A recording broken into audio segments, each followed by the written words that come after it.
Well, bakers, I was really intrigued when I saw a viral video for 100-hour brownies from Alvin Zhou, who was from BuzzFeed Tasty. And I thought to myself, you know, are these results, is it the fudgiest, best brownie you're ever going to taste? I didn't know, so I decided to try it. This is my original brownie recipe, but I'm going to use his exact same technique because that's really where the secret is in this recipe. We're going to go step by step and just see if we get amazing results. So in a nice big bowl here, I have some chopped bittersweet chocolate. You're talking around 70%, I'd say no less, cocoa solids. You want really good quality to make the best ever brownie. Into this, I'm going to add in some cold cubed butter. My recipe calls for salted butter. I love that extra bit of salt in a brownie and it just benefits it so much. And with all of this time of resting and waiting 100 hours, it's going to make it taste even better. Now, you can do this two ways. You can put it over a bain-marie on the stovetop, or you can be lazy like me and put it in the microwave very gently for a few seconds until the whole thing is melted. Here is my melty chocolate. Lovely. So into this mixture, I'm going to add in dark brown sugar. Dark brown sugar in brownies adds extra moisture. It actually has more moisture than a regular granulated sugar. So it just adds to the fudginess of it. It also has a caramel flavor. So you're adding in flavor with this lovely, toasty, kind of, hickory brown sugar. It's really delicious. Sometimes you see a mix of sugar, sometimes you only see white. With brownies, you have to have some dark sugar in there to really just get that really amazing flavor. Next, we're going to add in our salt. So now sometimes people add the salt in with their flour. I like to add it in early. If you're making custards, add it into the egg.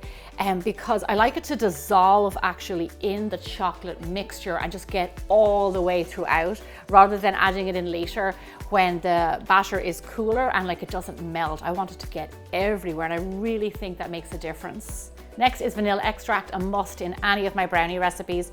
I like to use Rodelle Madagascar Bourbon Pure Vanilla Extract. This is one of my favorites. The quality is amazing. It just really makes for overall delicious brownies. Beautiful. Eggs, room temperature eggs. We don't want them to be too cold going into our batter. And then we're just going to whisk all of these ingredients together. Whisk it until it's nice and smooth and there's no lumps. You're going to whisk it together until it's lovely and smooth. It kind of looks like chocolate jelly. Lovely. Now into our wet ingredients, we are going to mix in a little bit of all-purpose flour, just regular flour here. No raising agent in a brownie. We want it to be fudgy, not cakey. So this is what we're going for. Just mix in that flour until it is all combined. There's no more streaks. And then stop. So that is our batter. Here I have an 8x8 pan, kind of a classic brownie pan. Look at that batter. I mean, 100 hours or not, this is going to be a damn good brownie. Every last bit of brownie batter into your pan. Now, in the recipe you'll see there's some little bit of chocolate that we reserve just for the top, like so. Very generous with this, scatter it all over. Again, bittersweet chocolate. We do not want to use semi-sweet, or we definitely don't want to use milk. Please don't use milk. Please don't use milk. Bittersweet chocolate all the way. Okay, there's nothing left to do except cover it up nice and snug. Okay, so let's take note. We're going to leave that brownie batter in my fridge for 3 days, 72 hours fully. Then we're going to come back to it. So why are we doing this? What difference does it make? I will tell you, time helps develop flavor and it helps develop texture. We know this so well from breads and cookies and all those things. So why wouldn't it work with a brownie? So during the time in the fridge, the flour actually absorbs more into the liquid of the brownie, which helps improve on a fudgier texture. You know, over time, when you put a cookie dough into the fridge, and we talk about aging, the liquid evaporates from the dough in the fridge. So you get a different texture, but you also get a concentrated flavor. So all of this is making sense to me. I hope it is to you too.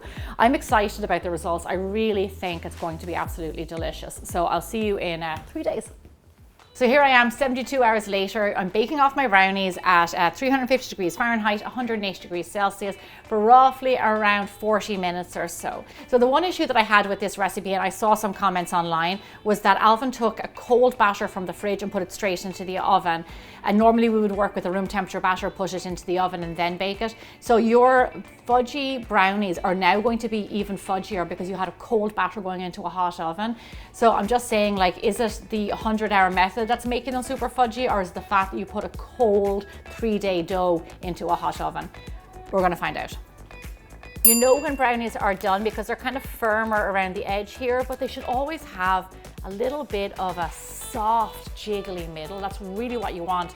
That means that, you know, that they're not overcooked, and once they cool down, which takes a few hours, it'll continue to bake and that will set even more. So you want a little bit of a wobble in the middle.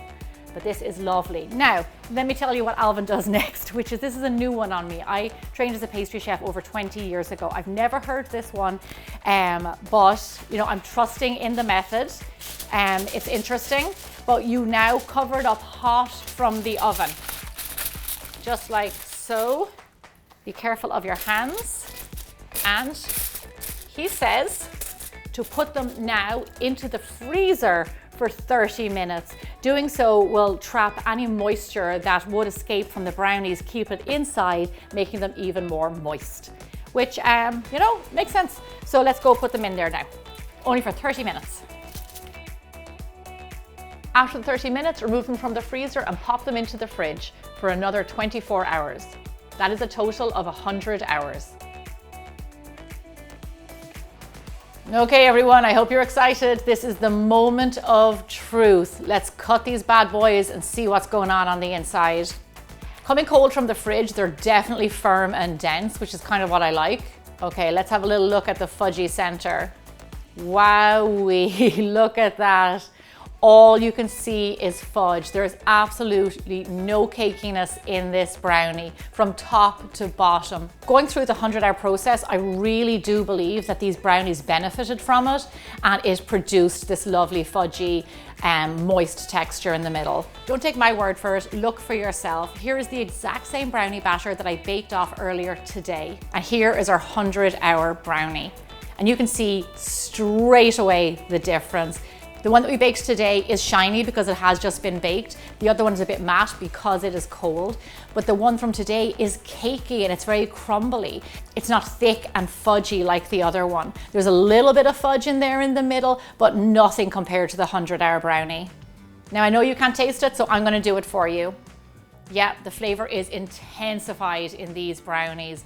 Everything has just been like sitting and like fermenting and aging over 4 days, what makes it so delicious and rich. I have to say, I'm a believer. I'm about this texture and this flavor. It is intensified. It is salty. You can even smell it off it. It is so incredibly rich. The salt, the vanilla, it's just so pronounced. It's like everything is concentrated in these like packed little chocolate like squares that are just loaded with flavor and fudgy texture. I mean, I can't say enough about this. I know I might be a little bit late to these 100-hour brownies, but man, am I glad I know about them now. They are so delicious. Definitely try this recipe and let me know what you think. Thanks so much for watching. I hope you enjoyed this video. I'll see you back here again, same time, same place next week.